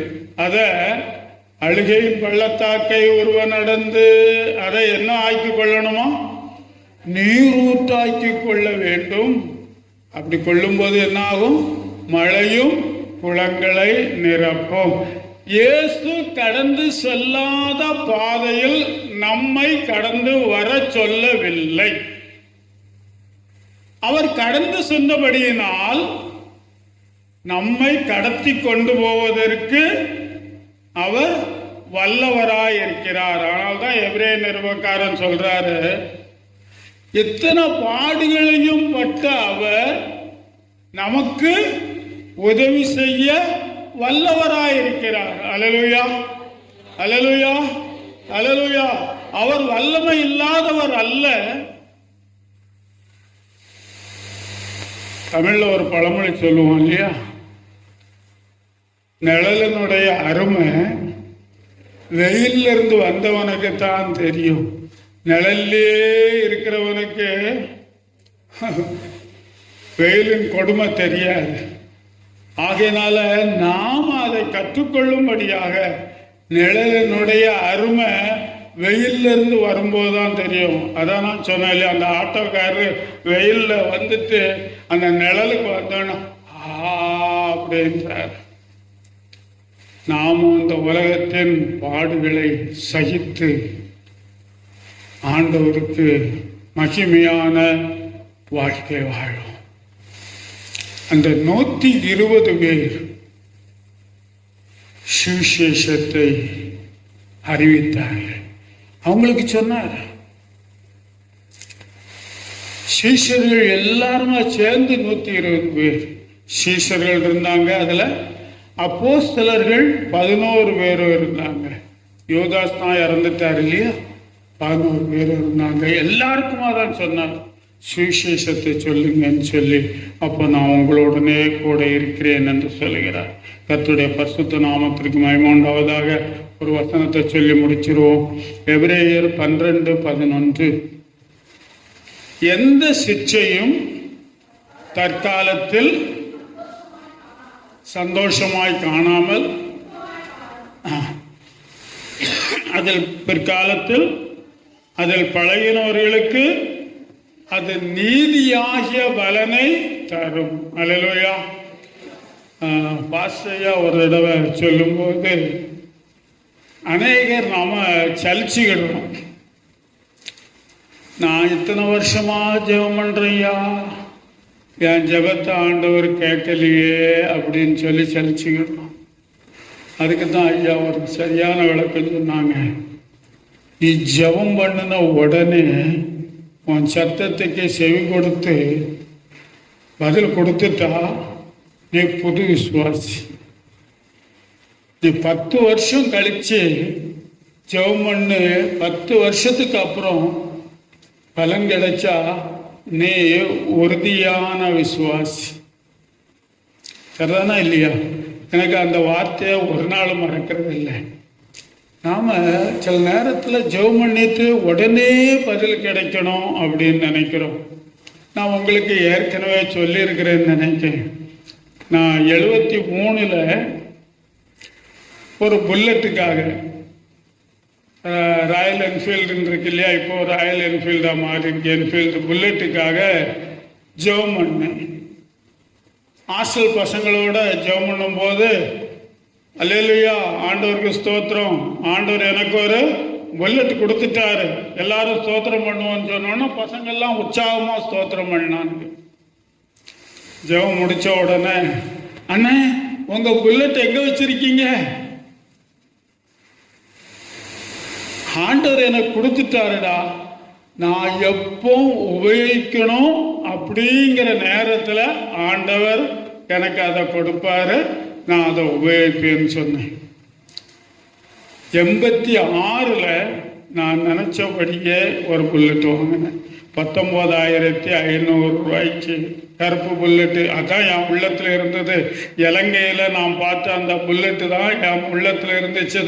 அதே போல் ஒரு புல்லட்டு வாங்கணும்னு சொல்லி ஜெபம் பண்ணேன். எத்தனை வருஷம் காத்திருக்க வேண்டியதாக இருந்துச்சு? எத்தனை வருஷம் தம்பி? எத்தனை வருஷம் காத்திருந்தேன்? 73, 86, 13 வருஷம் காத்திருந்து நான் ஒரு நாளும் நான் வாங்க முடியாதுன்னு சொல்லி நினைச்சதில்லை. ஆண்டவரா ஃபின்லாண்டில் இருந்த ஒரு சகோதரனோட பேசி எனக்கு லெட்டர் எழுதினார். உனக்கு ஏதாவது வாகனம் இருக்குதா? அப்போ என்கிட்ட சைக்கிள் கூட கிடையாது. பேரு பெத்த பேரு நீல தாகலேது அப்படின்னு சொல்லி தெலுங்கில் சொல்லுவாங்க. இந்தியாவுடைய ஜிப்சி மிஷன் செக்ரட்டரி நான். எனக்கு ஒரு சைக்கிள் கூட கிடையாது. நடந்து தான் போவேன், கடந்து தான் போகணும். அப்போ நான் எழுதினேன், ஆண்டவர் எனக்கு கொடுக்க சித்தமாக இருந்தால் ஒரு வாகனம் கொடுக்கட்டும், நீங்கள் எதை கொடுக்குறீங்களோ நான் அதை வாங்கி கொள்றேன்னு சொல்லி எழுதினேன். உடனே அதற்கான பணத்தை அனுப்பினார். 86 19,500 ரூபாய்க்கு புல்லட் வாங்கினேன். இப்போ 4-5 வருஷத்துக்கு முன்னால் தான் 15,000 ரூபாய்க்கு விற்று விட்டேன். எனக்கு இப்போ கஷ்டமாக இருக்குது. ஐயோ, என் மகா சத்தம் போட்டா 2 லட்சத்துக்கு மேலே பெரு வண்டியை 15,000 ரூபாய்க்கு விற்று விட்டீங்களேன்னு சொல்லி. அது ஒரு நாளும் எனக்கு தொந்தரவு கொடுத்தது கிடையாது. 42 கிலோமீட்டர் 32 கிலோமீட்டர் 1 லிட்டருக்கு கொடுத்தது. அதை கேட்குறவங்க எல்லாரும் ஆச்சரியப்படுவாங்க. நானே அதனுடைய மெக்கானிசம் எல்லாத்தையும் பார்ப்பேன். ஆண்டவருடைய பரிசுத்த நாமத்திற்கு மகிமை உண்டாவதாக. நாம் காத்திருக்க வேண்டும். காத்திருக்குதல் ஆத்துமாக்களை இழைக்க பண்ணும். ஆனால் விரும்பினது கிடைக்கும் போதோ, அல்லேலூயா அல்லேலூயா, கர்த்தருடைய பரிசுத்த நாமத்திற்கு மகிமை உண்டாவதாக. நான் இத்தனை வருஷம் காத்திருந்து பெற்றுக்கொண்டேன் என்பதில் ஒரு பெரிய சந்தோஷம். கடைசியாக ஒரு சின்ன இந்த செய்திக்கான ஒரு பாடலை பாடி முடிக்க விரும்புகிறேன். எனக்கு ரொம்ப விருப்பமான பாடல்கள் தான் நான் இங்கே பாடுறேன். பூவின் நற்கந்தம் வீசும் சோலையாயினும் நல்ல தண்ணீர் ஓடும் பள்ளத்தாக்கிலேயும் இயேசுநாதர் பின் சென்றேகி மோட்சம் நாடுவேன். விண்ணில் சூடும் கிரீடம் நோக்கி ஓடுவேன். பின் செல்வேனே மீட்பர் பின் செல்வேனே, எங்கேயும் எப்போதும் பின்னே செல்லுவேன். பின் செல்வேனே மீட்பர் பின் செல்வேனே, இயேசு காட்டும் பாதை எல்லாம் செல்லுவேன். கார்மேகம் மேலே மூடும் பள்ளம் என்கிலும் காற்றகோரமாக மோதும் ஸ்தானத்திலும் இயேசு பாதை காட்ட சற்றும் அஞ்சவே மாட்டேன். ரட்சகர்கள் தாங்க தைரியம் கொள்ளுவேன். பின் செல்வேனே மீட்பர் பின் செல்வேனே, எங்கேயும் எப்போதும் பின்னே செல்வேனே. பின் செல்வேனே மீட்பர் பின் செல்வேனே.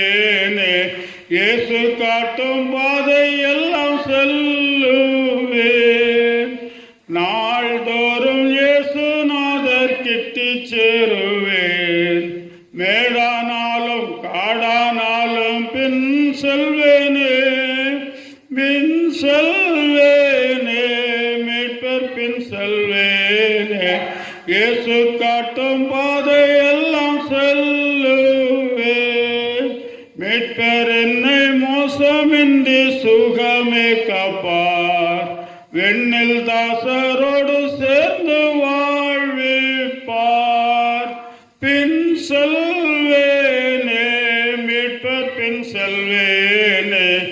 எங்கேயும் எப்போதும் பின்னே செல்லுவேன். பின் செல்வேனே, மீட்பர் பின் செல்வேனே. இயேசு காட்டும் பாதை எல்லாம் செல்லுவேன். அல்லேலூயா. கர்த்தருடைய பரிசுத்த நாமத்திற்கு மகிமை உண்டாவதாக. ஆண்டவர் உங்களை ஆசீர்வதிப்பாராக. ஆமென். நல்ல வேலைக்காக தேவன் நன்றியோடு சோதரிக்கிறேன். அதான் எல்லாரும் பேக்கப் பண்ணுற மாதிரி எல்லாரும் ரெடி ஆகிடுங்க. ஐயா ஒன்று சொன்னபோது ஒரு சபையில் ஒரு மௌனம் நிலம்பியது. சில காரியங்களை நான் ஒருவேளை சொல்ல வேண்டிய சூழ்நிலைக்காக இருக்கிறேன். சுவிசேஷ ஊழியங்கள் யார் யார் செஞ்சுருக்கீங்க அப்படின்னு சொன்னால் யாருமே சத்தம் கொடுக்கல. காரணம், நீங்கள் சுவிசேஷ ஊழியம்னாவே நீங்கள் என்ன நினைக்கிறீங்கன்னா, ஏதோ ஒரு ட்ராக்ஸ் எடுத்துகிட்டு கொண்டு ஒரு இடத்துல இருந்து கொடுக்கணும், இல்லாட்டி ஒரு இடத்துல நின்று டான் ப்ரீச்சிங் பண்ணணும், இதுதான் நீங்கள் நினைக்கிறீங்க. இது சுவிசேஷத்தை அறிவிக்கிறதுல ஒரு வகை, ஒரு வழி. ஆனால் வேதம் என்ன சொல்லுதுன்னா, நீங்கள் புறப்பட்டு போய் சகலரையும் சீஷராக்கி. சீஷராக்கிறதுக்கு நீங்கள் ஒரு ஆள்கிட்ட ஒரு ட்ராக்ஸை கொடுத்தோம்னா ஒன்று நடந்துடாது. அவங்கள பிடிச்சு கொண்டு வரணும். இது ஒவ்வொருத்தருக்குடைய கேரக்டரை வச்சு ஒரு அழைப்பு. இன்னைக்கு நீங்கள் இயேசு கிறிஸ்துவில் நிலைத்திருக்கிறதும், ஞாயிற்றுக்கிழமை ஆனோம்னா சர்ச்சுக்கு கிளம்பி வருகிறதுமே ஒரு சாட்சி. அதுவே தேவனை அறிவிக்கிறதா இருக்கிறது. அதனால் நீங்கள் ஒரு நாள் இன்னைக்கு பார்த்தோன்னா ஒவ்வொருவரும் நீங்கள் ஏதோ ஒரு வழியில் இயேசுவை அறிவித்து கொண்டே இருக்கிறீங்க. அறிவித்து கொண்டு நீங்கள் அறிந்தோ அறியாமலோ உங்களை இட்டு நிறைய பேர் இங்கே வர்றீங்க, நிறைய பேர் இங்கே வர்றாங்க. நான் ஒரே ஒரு காரியத்தை மட்டும் நான் சொல்ல ஆசைப்படுகிறேன். நம்முடைய சபைக்கு நம்ம சாமிதாஸ் ஐயா வர்றாரு. சாமிதாஸ் அவர்கள் வர்றாங்க. எனக்கு 3 வருடங்களாக அவர் மேனேஜராக இருந்தார். நான் ஸ்பெஷலிஸ்டாக இருந்தேன், அவர் மேனேஜராக இருந்தார். நான் ஒரு நாள் கூட இயேசுவை பற்றி அவர்கிட்ட சொன்னதே இல்லை. ஒரு நாள் கூட எனக்கு அப்படிப்பட்ட கேரக்டரே கிடையாது. யார்கிட்டையும் போய் நானாக வாலண்டியராக என்ன செய்ய மாட்டேன், பேச மாட்டேன். பக்கத்தில் பஸ்ஸில் ஒரு இடத்துல உட்காந்துருந்தாலும் நானாக யார்கிட்டையும் போய் பேச மாட்டேன். என்கிட்ட யாராவது பேசினாலும் 2 வார்த்தைக்கு மேலே அவங்ககிட்ட பேச மாட்டேன். ஆனால் அவர் இங்கே கோயில்பட்டிலேருந்து இங்கே தான் நம்ம சபையில் தான் ஞானஸ்தானம் எடுத்தார். என் கை முன்னெல்லாம் ஞானஸ்தானம் எடுக்கணும்னு சொல்லி வந்தார். அவருக்கு நான் ஒரு நாள் கூட சொல்லலை இயேசுவை பற்றி. ஆனால் என்னுடைய வாழ்க்கை அவருடைய கூட பேசியது. என்ன சார் இப்படி வந்தீங்க? அவருடைய மனைவி கிறிஸ்டின்ஸ், அவங்க ஒரு சீக்ரெட் கிறிஸ்டினாக இருந்தவங்க. இவருக்கு இதை பற்றி கவலையே இல்லை, எதை பற்றியும் கவலை இல்லை. ஆனால் நம்முடைய வாழ்க்கை பலரை மாற்றும். அதான் நீங்கள் அதெல்லாம் நினச்சி பார்ப்பேன். ரிட்டையர் ஆன பிறகு ஒரு நாள் நான் இங்கே வந்தேன், உங்களோடு கூட பேசினேன், நான் ஆண்டவருக்குள்ளே வந்தேன். நான் அவருக்கு ஏதாவது அறிவிச்சேன்னா, ட்ராக்ஸ் கொடுத்தேனா? ஆனால் அவர் சீஷரானார். அல்லேலூயா. ஞானஸ்தானம் பெற்றார். எப்படிங்க உங்கள் வாழ்க்கை ஒவ்வொருவரையும் அசைக்கும். இதில் நிறைய இருக்குது. இந்த இயேசுவை அறிவிக்கிறதுங்கிறது அது ஒரு பெரிய தீசிஸ். பிரியமானவர்களே, நீங்கள் இருந்தால் நம்ம ரிச்சர்ட் உம்ரண்ட் அப்படிங்கிறவருடைய புத்தகத்தை எடுத்து பார்த்தீங்கன்னா அதில் அண்டர் கிரவுண்ட் சர்ச்சஸ் அப்படின்னு ஒரு ஹெட்டிங்கில் நிறைய எழுதியிருப்பார். ருமேனியா தேசத்தில் ரஷ்யர்கள் அந்த தேசத்தை ஆக்கிரமித்த போது எப்படி அவர்கள் சுவிசேஷத்தை அறிவித்தாங்க, பகிரங்கமாய் சொல்ல முடியாது. எப்படி அவர்கள் ஆண்டவரை குறித்து அறிவித்தாங்க, எப்படி வேதத்தை பகிர்ந்து கொண்டாங்கிறதெல்லாம் நீங்கள் அதில் பாருங்கள். இன்றைக்கி ஒரு காலகட்டங்களில் நானும் சுவிசேஷ ஊழியம் பண்ணாதவன்னு சொல்ல முடியாது. நான் ட்ராக்ஸ் கொடுத்துருக்குறேன், நான் மட்டுமாகவே தனியாக போய் கிராமங்களில் மரத்தடியிலிருந்து மெகஃபோன் வச்சு நான் பேசியிருக்கிறேன். 2 பேராய் நாங்கள் போய் பேசியிருக்கிறோம். இப்படி அநேக கிராமங்களுக்கு சென்றிருக்கிறோம். ஆனால் நேரடியாக தேவன் சிலரை என்னிடத்தில் கொண்டு வந்த பொழுது அவர்களிடத்தில் நான் இயேசுவை பற்றி பேசியிருக்கிறேன். ஒவ்வொன்றும் ஒரு வகை. இயேசுவை அறிவிக்கிறது ஒரு வகை. நீங்கள் சுவிசேஷம் ஊழியம் யார் யார் பண்ணியிருக்கீங்கன்னா எல்லாரும் கையெழுத்துக்கணும். அல்லேலூயா. எல்லாரும் கையெழுத்துக்கணும். உங்கள் மூலமாய் கிறிஸ்து அறிவிக்கப்பட்டு வருகிறார். நீங்கள் சில நேரத்தில் சாட்சியாக இருப்பீங்க. மற்றவங்களை போல மற்றவங்க போல இருக்க மாட்டாங்க. அவங்க வாஸ்து பார்க்க மாட்டாங்க. ஏன்னா அவங்க கிறிஸ்தவங்க. இது ஒரு சாட்சி. இது சிலரை அசைக்கும். பிரியமானவர்களே, அவங்க இந்த டிவி இதெல்லாம் பார்க்க மாட்டாங்க. அவங்க கிறிஸ்தவங்க. அவங்க பரிசுத்தமாக இருப்பாங்க. அவங்க உண்மையாக இருப்பாங்க. இதெல்லாம் ஒரு காலகட்டங்களில் அவர்களை தொடுகிறதாய் மாறும். அறிந்தோ அறியாமலோ நீங்கள் ஒவ்வொருவரும் ஒவ்வொரு நாளும் ஒருத்தருக்கு சுவிசேஷம் சொல்லிக்கிட்டு வரீங்க. காரணம், அதை செய்ய வைக்கிறவர் கர்த்தர். அல்லேலூயா, அல்லேலூயா. இப்போ சொல்லலாம், நான் கேட்குறேன், இத்தனை பேர் சுவிசேஷ ஊழியம் பண்ணியிருக்கிறீங்க? எல்லாரும் பண்ணியிருக்கோம். அல்லேலூயா, அல்ல. அது ஏதோ ஒரு டாபிக் உடனே கொண்டு ட்ராக்ஸ் கொடுக்கணும், உடனே ஒரு இடத்துல இன்னும் பேசணும். அது மட்டும் இல்லைங்க, அது ஒரு வழி. ஆதி நாட்களிலே அநேகருக்கு கொடுக்கறதற்கு அது எளிதான ஒரு மெத்தடாக இருந்தது. இன்னைக்கு கூட நம்ம அதை நம்ம செய்ய முடியாதபடிக்கு இன்னைக்கு எப்படி இருக்குன்னா, வாசல்கள் இன்னைக்கு சுருங்கி இருக்கிறது. அது விசாலமாக இருக்கும் பொழுது எல்லா சபையும் செய்தது. இன்னைக்கு வாசல் எப்படி இருக்கு? சுருங்கி இருக்கு, அடைபட்டு கொண்டிருக்கிறது. பிரச்சனைகள் நிறைய வந்து கொண்டிருக்கிறது. நம்ம இன்னும் இது விசாலமாய் திறக்கும்னு சொல்லி நம்ம என்ன செய்கிறோம்? வேண்டிக் கொண்டிருக்கிறோம். ஆண்டவர் விசாலமாய் திறக்கும் பொழுது அதையும் செய்வோம். ஆனால் இன்று மறைமுகமாக கிறிஸ்துவை என்ன செய்கிறோம்? அறிவித்து வருகிறோம். ஒரு நாள் இதை பற்றி நம்ம பேசலாம். அந்த புஸ்தகத்தில் நீங்கள் படித்தீர்கள் என்றால், அந்த கடினமான சூழ்நிலையில் இயேசுவை பற்றி பேசவே முடியாதுன்னு சட்டம் இருந்த சூழ்நிலையில் அவர்கள் எப்படி கிறிஸ்துவை அறிவித்தார்கள் அப்படிங்கிறது அந்த புஸ்தகத்தில் ரொம்ப தெளிவாக இருக்கும். அதனால் இன்று ஒவ்வொருத்தரும் ஊழியம் பண்ணிக்கிட்டு நீங்கள் யோசிச்சு பாருங்கள், உங்கள் மூலமாக யாராவது ஒருவர் மாறி இருப்பாங்க. அல்லேலூயா. கர்த்தர் இன்னும் அப்படியா நமக்கு அனுகிரகம் செய்வார். அதனால் சோர்ந்து போக வேண்டாம். நம்ம அறிவித்து கொண்டிருக்கிறோம். சபையை அப்படி அறிவிக்கும்படியாக தான் நான் நடத்தி கொண்டிருக்கிறேன். ஆனால் தேவன் அதற்கென்று வேலைகளை கட்டளையிடுவார். அதற்கு என்ன செய்வார்? வேலைகளை கட்டளையிடுவான். இன்னைக்கு இந்த பூட்டின கதவுல போய் முட்டிக்கிட்டு நிற்காதீங்க. கர்த்தர் உங்களை ஏவுவார் என்றால் அதற்குன்னு ஆண்டவரை நான் யாருக்காவது சொல்லணும், அறிவிக்கணும்னு ஜெபித்து கொண்டிருங்க. பாதைகளை கர்த்தர் தருவார். நம்ம சபையில் செய்கிறதெல்லாம் வித்தியாசங்க. நம்மெல்லாம் பகலில் கொக்குச்சு விடுகிற ஆளுங்க. என்னைய ஒரு சகோதரர் அப்படி தான் சொல்லுவார். 2 நிமிஷத்தில் முடிச்சுட்டு சொல்லிடுறேன். ஏன்னா இது உங்களுக்கு அநேகருக்குள்ளே என்ன வருகிறது? ஒரு சோர்வை கொண்டு வருகிறது. ஏதோ நம்ம ஒன்றுமே செய்யாமல் இருக்கிறோம், நம்ம சபை ஒன்றுமே செய்யாமல் இருக்கிறோம். இதைத்தான் நம்ம நினைத்து கொண்டிருக்கிறோம். இதைத்தான் நம்ம நினைத்து கொண்டிருக்கிறோம். என்ன ஒரு ஊழியக்காரர் என்னோட கூட வந்தவர் சொல்லுவார், தம்பி நாங்களாம் ராத்திரி கொக்குச்சுடுற ஆளுங்க, நீ பகலில் கொக்குச்சுடுற ஆளு அப்படின்னு சொல்லுவார். என்னையான்னு கேட்டோம்னா, ராத்திரி ஒரு மரத்துக்கு கீழே போய் நின்று, இந்த மரத்தில் எப்படியும் ஒரு 10-20 கொக்காவது அடைஞ்சிருக்கும், ஒரு அடி அடிப்போம், ஏதாவது ஒன்று விழுகும் அப்படின்னு சொல்கிறது தான் ராத்திரி கொக்குச்சுடுற ஆள். என்னது, ஒரு ட்ராக்ஸ் எடுத்துகிட்டு ஒரு 1000 ட்ராக்ஸ் எடுத்துகிட்டு போய் ஒரு 100 பேருக்காவது கொடுப்போம். எவனா ஒருத்தன் படித்து மாற மாட்டானா? இது ஒரு அழைப்பு. ஆனால் பகலில் குக்குச்சுடுற ஆள் யாருன்னா, அந்த ஒரு கொக்கு இருக்குது, அதை நான் இப்போ சுட போகிறேன், அதை பார்த்து சுட்டு தூக்கிட்டு வர்ற ஆளுங்க. அப்படியாய் கர்த்தர் உங்களை மாற்றுவார். ஒருத்தரை எய்ம் பண்ணிங்கன்னா அவங்க கிறிஸ்தவங்களாவாங்க. பிரியமானவர்களே, தேவன் நம்மை நடத்துவார். அதுதான் ஊழியம். இதை வாஞ்சிங்க. இதற்கு ஒரு வாசல் திறக்கும் பொழுது நிச்சயமாகவே நம்ம செயல்படுவோம்.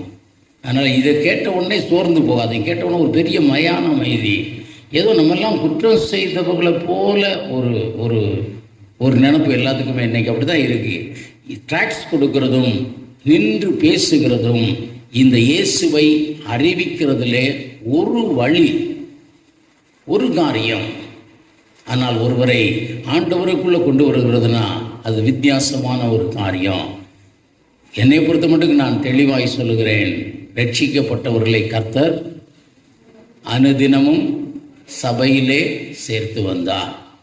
நீங்கள் சாட்சியாய் நிற்கிறதும் வைராக்கியமாய் நிற்கிறதும் பலரை ஆண்டவர் நம் சபைக்கு அழைப்பதற்கு ஏதுவாயிருக்கும். கர்த்தர் தாமே அப்படியாய் நம்முடைய சபையை நிரப்புவார். ஏற்ற வேளையிலே வாசல்கள், அது தப்புன்னு நான் சொல்லலை, தப்புன்னு சொல்லலை. ஆனால் அதுவும் ஒரு வழி. அதில் நிறைய காரியங்கள் இருக்குது, கற்றுக்கொள்ளுவோம். ஏற்ற வேளையிலே தேவ ஊழியத்தை தேவன் சொல்லுகிறபடி செய்வோம். கர்த்தர் ஆசீர்வதிப்பார். எல்லாரும் முழங்கால் படிக்கிட்டு தேவன் நோக்கி பார்ப்போம். நல்ல ஆண்டவரே, நல்ல வேலைக்காய் சோதரிக்கிறோம். ஆண்டவரே, மரண இருளின் பள்ளத்தாக்கிலே நாங்கள் நடந்தாலும் நாங்கள் எதற்கும் பயப்பட மாட்டோம் அப்பா. ஆண்டவரே, எவ்வளவான பிரச்சனைகள் இருந்தாலும் தேவரீர் எங்களோடே கூட இருக்கிறீங்க. ஒரு நல்ல மேய்ப்பனாய் எங்கள் கரங்களை பிடித்து நீங்கள் நடத்தி கொண்டிருக்கிறீங்க. நன்றியோடு கூட உண்மை சோதரிக்கிறோம் அப்பா. நன்றி தகப்பனே, உமக்கு சோத்திரம். நீரே கூட இருந்து ஆண்டவரே சபையின் மக்கள் அப்படியாய் நடத்தி வருகிறதற்காய் ஸ்தோத்திரம் அம்மா. ஆண்டவரே, அழுகையின் ஆண்டவரே இந்த பள்ளத்தாக்கை முழுவதுமாய் நாங்கள் கடந்து செல்ல கர்த்தர் எங்களுக்கு துணையாய் நீங்கள் இருக்கும்படியாய் செபிக்கிறோம் அம்மா. மரண இருளிலே நடந்தாலும் ஆண்டவரே அது எங்களை மேற்கொள்ளாது. தேவரீர் எங்களை அதன் வழியாய் நடத்தி கொண்டு போய் ஒரு நாளிலே ஜெயத்தை தருகிறவராய் இருக்கிறீங்க. ஸ்தோத்திரிக்கிறோம் அம்மா. ஆண்டவர் வந்த ஒவ்வொருவரையும் அப்படியே நீங்கள் ஆசீர்வதிங்க.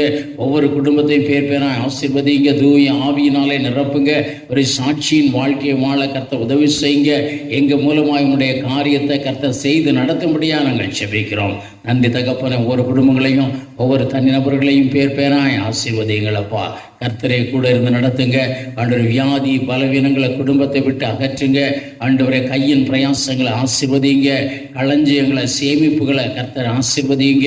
ஆண்டவரை நன்றி தகப்பனை. எல்லா பொருளாதார சிக்கல்களையும் கர்த்தர் மாற்றுங்க. ஆண்டவரை திருத்தாமை ஜெபித்து கொண்டிருக்கிற காரியங்களுக்கு சீக்கிரத்திலே ஆம் என்றும் கர்த்தர் பதில் தந்து நடத்துங்க. ஏற்றதை ஏற்ற வேளையிலே செய்கிற தேவன் உம்முடைய பிள்ளைகளுக்கு அப்படியே செய்கிறதற்காய் ஸ்தோத்திரிக்கிறோம் அப்பா. பிள்ளைகளின் படிப்பை கர்த்தர் ஆசீர்வதிங்க. படிப்பிலே ஒவ்வொரு பிள்ளைகளும் சிறந்து விளங்க தேவன் உதவி செய்யுங்க. எதிர்காலங்களை கர்த்தர் செட்டிலாக்கி ஆசீர்வதிங்களப்பா. நன்றி தகப்பனை, மக சோதரம். இந்த வாரம் ஆண்டவரே திருத்தாமே ஒரு மகிழ்ச்சியின் மாதமாய் எங்களுக்கு இருக்க கர்த்தர் எங்களுக்கு உதவி செய்யுங்க.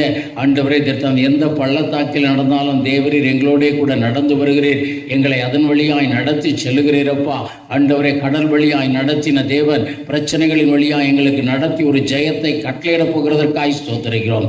ஒவ்வொருவருக்கும் மகிழ்ச்சி உண்டாகும்படியான அதிசயங்களை கர்த்தர் குடும்பத்தில் செய்ய கர்த்தர் அப்படி செய்து நடத்துங்க. வந்த ஒருவரையும் உடைய கரத்தில் தருகிறோம். நீரே கூட இருந்து பாதுகாத்து பராமரித்து ஆசீர்வதித்து மகிழப்படும்படியாய் இயேசுவின் நாமத்தில் ஜெபிக்கிறோம் நல்ல பிதாவே, ஆமென்.